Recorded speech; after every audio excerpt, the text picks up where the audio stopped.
Ngutang, saya ngutang tapi sampai 8.000 triliun, mikir nggak anak cucu yang nanggung? Mau dua mana mikir ke situ. Bapak, VT saya banyak loh yang mengungkap tentang hutang negara, ya. Bahkan kalau saya live, saya selalu bahas tentang hutang negara, ya. Mungkin Bapak yang tidak paham tentang hutang negara, saya akan jelaskan sekali lagi, ya. Mumpung saya lagi ada semangat untuk menjelaskan, supaya apa? Bapak tidak menyebar hoax, ya. Bapak tidak berpikiran jahat terhadap pemerintah, ya. Supaya juga menambah pengetahuan Bapak tentang hutang negara, ya. Mudah-mudahan saja penjelasan saya nanti membuat Bapak agak terbuka matanya, kupingnya, ya, pikirannya, wawasannya. Jadi begini Pak, hutang negara, setiap negara ingin mengajukan hutang kepada IMF atau World Bank gitu ya, atau kepada negara-negara lain gitu ya, kepada negara-negara yang mau memberikan hutang, maka harus disepakati oleh wakil-wakil Bapak. Di mana? Di DPR RI, ya. Bentuk negara kita memang mempunyai aturan seperti itu. Presiden tidak bisa memutuskan segala sesuatunya, apalagi perkara hutang sendirian.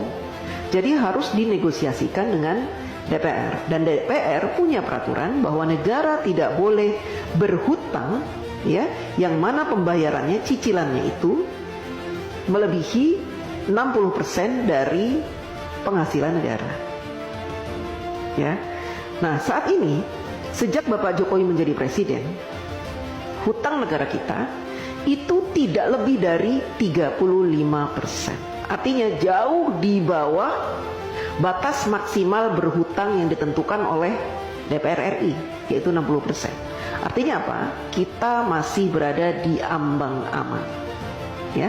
Dan saat ini Indonesia terkenal sebagai negara yang hutangnya sedikit dibanding dengan Jepang, Amerika yang sampai 200% dari PDB-nya, Jepang sampai 210%, kemudian negara-negara lain, ya, bahkan tetangga-tetangga kita, Singapura, hutangnya itu banyak Pak. Berbeda dengan kita hutangnya sedikit. Beberapa tahun yang lalu Bapak Jokowi juga sudah melunasi hutang warisan sebanyak 7.000 triliun. Bapak heran kan dari mana uang 7.000 triliun itu? Kok Pak Jokowi bisa membayar? Karena Bapak Jokowi selama ini melakukan penghematan pengeluaran APBN. Dengan cara apa? Dengan cara tidak menggunakan APBN untuk pembangunan negara. Bapak Jokowi mensiasati pembangunan negara dari para investor, baik dalam maupun luar negeri. Sehingga APBN-nya utuh, tidak diutak-atik. APBN yang ada khusus digunakan untuk kepentingan rakyat seperti subsidi, kemudian bansos, BLT, PKH dan sebagainya itu Pak. Ya, Bapak harus tahu. Jadi kalau Bapak bilang hutangnya sampai 8.000 triliun itu, seandainya saat ini hutang kita 8.000 triliun, itu sedikit Pak. Dibanding dengan PDB kita tuh sudah banyak sekali Pak. Itu jumlahnya cuma 35% dari penghasilan kita, penghasilan negara maksudnya. Ya Pak? Jadi masih di ambang batas wajar. Anak cucu kita nanggung. Tidak Pak, dulu juga gitu. Katanya Pak Harto berhutang banyak sampai 20.000 triliun, nanti anak cucu nanggung. Saya tidak merasa menanggung. Saya sudah dewasa, sudah besar, sudah tua, setua ini. Tidak pernah saya merasa menanggung beban hutang negara, tidak.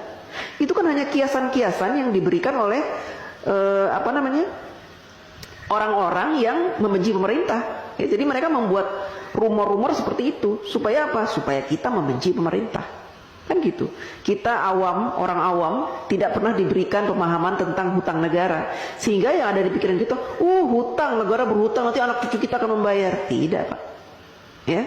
Selama pemerintahan itu baik, memberikan kesejahteraan kepada kita, memberikan gaji UMR yang pantas, ya, kemudian memberikan peluang-peluang untuk usaha sehingga kita punya penghasilan setiap bulan dan memberikan lowongan-lowongan pekerjaan yang sangat banyak, maka kita tidak terbebani oleh hutang negara Pak.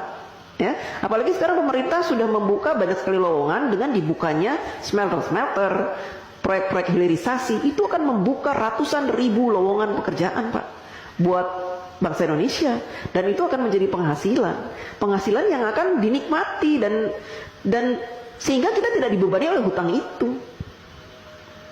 Hutang negara tidak dibebani Pak. Jadi Bapak jangan sok tahu, ya. Jangan sok tahu, oke?